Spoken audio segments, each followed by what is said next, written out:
குக்கு செய்தி நேயர்களுக்கு வணக்கம்.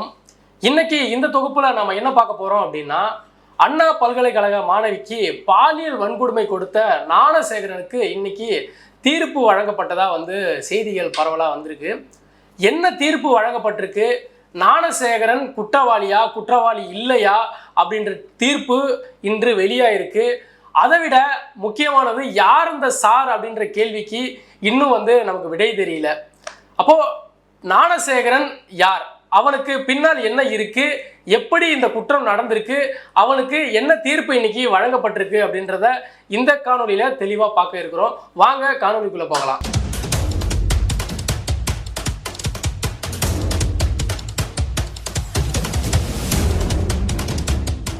அந்த தீர்ப்புக்கு முன்னாடி அங்க என்ன நடந்தது அப்படின்றத முதல்ல நம்ம தெரிஞ்சுப்போம்.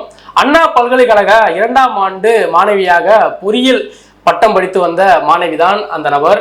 அவரும் அவருடைய காதலனும் இருவரும் தனியாக பேசி கொண்டிருக்கும் பொழுது, இருவரும் அந்த காதலனுடன் அன்பை பரிமாறி கொண்டிருக்கும் பொழுது அந்த ஞானசேகரன் பார்த்து, உங்களை நான் வீடியோ எடுத்து விட்டேன், இந்த வீடியோ உங்க சாருக்கும் இல்ல உங்க ஹெச்ஆருக்கும் உங்க டிபார்ட்மெண்ட்டுக்கும் உங்க அலுவலகத்துக்கும் நான் காட்ட போறேன்.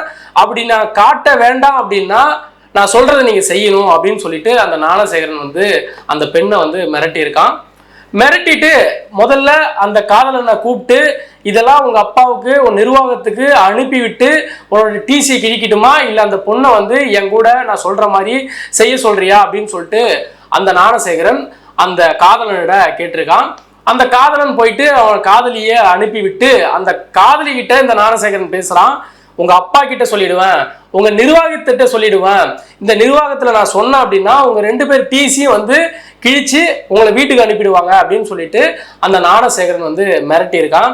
அது மட்டும் இல்ல, நான் சொல்றதை நீ செய்யணும், ஒண்ணு என் கூடயே நீ இருக்கணும், இன்னொன்னு நான் சொல்ற ஒரு சார் கூடயும் இருக்கணும் அப்படின்னு சொல்லிட்டு அந்த ஞானசேகரன் அந்த பெண்ணை மிரட்டி இருக்கான்.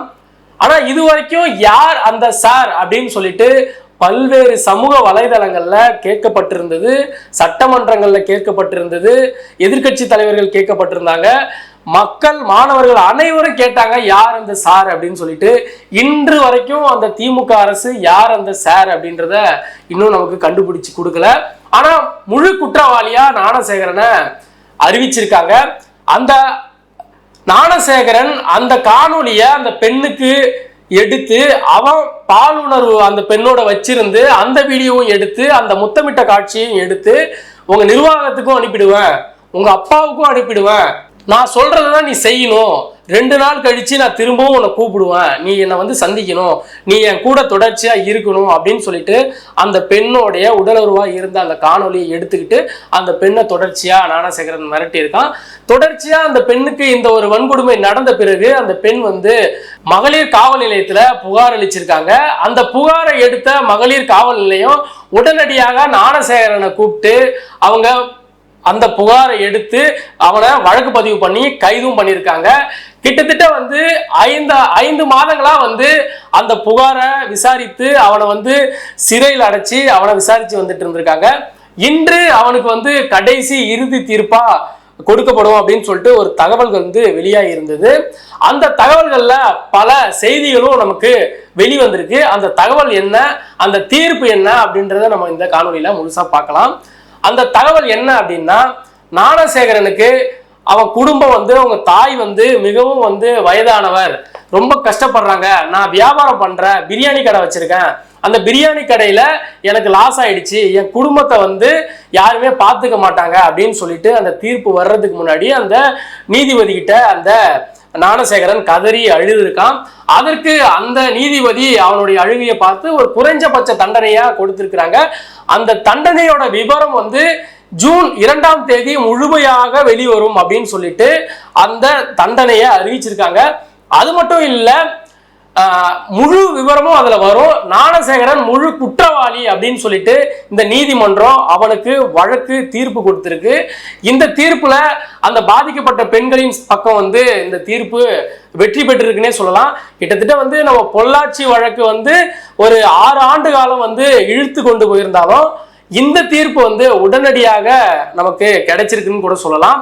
தமிழ்நாட்டில் பெண்களுக்கு நாள்தோறும் பாதுகாப்பு இல்லாததும் பாலியல் சீண்டல்கள் வந்து அதிகமாகுதும். இப்போ நீங்க கல்வி வளாகங்கள்ல தான் பாலியல் சீண்டல் அதிகமா இருக்கா அப்படின்னு சொல்லி பாத்தீங்கன்னா அதான் இல்ல.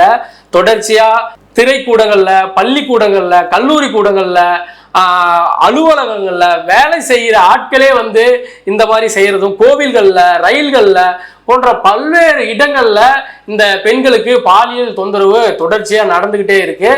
அதற்கு வந்து இன்றும் வந்து தமிழ்நாடு அரசோ இல்ல இந்திய அரசோ இன்னும் உடனடியாக வந்து ஒரு பெரிய அளவுல வந்து ஒரு வழக்கை எடுத்து தீர்ப்புகளை கொடுக்கிற மாதிரி இருந்திருந்தா இந்த குற்றங்கள் குறையும் அப்படின்னு சொல்லி பல்வேறு தரப்புப்பட்ட மக்களும் விமர்சகர்களும் பேசிக்கிட்டே வராங்க.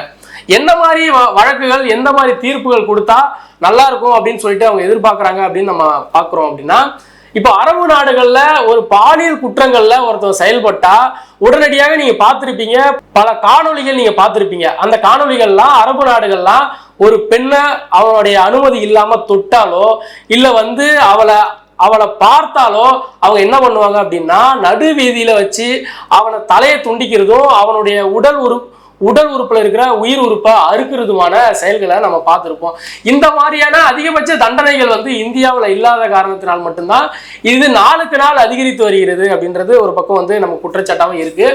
நம்ம பல்வேறு தரப்புப்பட்ட மக்கள் வந்து இந்த மாதிரி மக்களுக்கு நீதி கிடைக்கல, பெண்களுக்கு இந்த மாதிரி இருக்கு, சமூக வெளியில இந்த மாதிரி பண்றாங்க அப்படின்னு சொல்லி நம்ம புலம்பி தீர்த்து பேசினாலும் தொடர்ச்சியாக வந்து இந்த தீர்ப்பு வந்தாலும் இந்த பெண்களுக்கு வந்து என்ன நீதி கிடைக்க போகுதா, இல்ல நீதின்றது வந்து நம்ம கோர்ட்ல சொல்லல, இல்ல நீதிமன்றத்துல நம்ம சொல்லல, பொது வீதியில சொல்றோம்.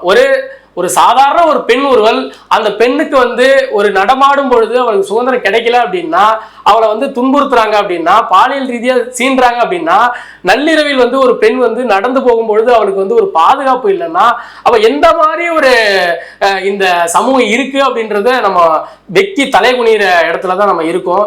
நம்ம ஒன்றும் வந்து ஒரு மிருகமோ இல்ல வந்து காக்கையோ இல்ல பல மனிதர் இல்லாம பிற உயிரினங்கள் கிடையாது. நம்ம மனிதன் இருக்கும் பொழுது நமக்கு 6 அறிவு கொடுத்திருக்க இயற்கை வந்து அந்த அறிவை வைத்து நம்ம எப்படி பயன்படுத்திக்கணும், எப்படி வாழணும், எப்படி வளரணும் அப்படின்றது கூடமா இன்னும் வந்து தமிழ் சமூகமோ இந்த இந்திய சமூகமுக்கு சொல்லிக் கொடுக்க வேண்டிய ஒரு இடத்துல இருக்கும்.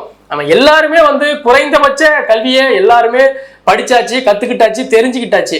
இன்னமும் வந்து ஒரு பெண்ணை வந்து அடிமைப்படுத்துறதும், ஒரு பெண்ணை வந்து உடல் ரீதியா பாக்குறதும், ஒரு பெண்ணை வந்து பாலியல் சீண்டலுக்கு உள்ளாக்குறதும் அப்படின்ற கொடுமைகள்லாம் வந்து மிக ஒரு வேடிக்கையான ஒரு விஷயமா தான் இருக்கு.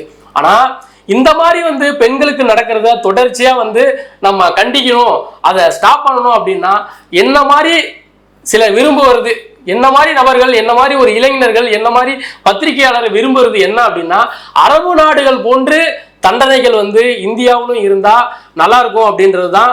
இந்த மாதிரி செயல்களை வந்து நம்ம ஸ்டாப் பண்ண முடியும் அப்படின்றது எல்லாருடைய நம்பிக்கையாகவும் இருக்கு. கண்டிப்பா வந்து இனிமேலும் இந்த குற்றங்கள் குறைய போறதும் இல்லை, இது தொடர்ச்சியா நடந்துகிட்டே தான் இருக்க போகுது.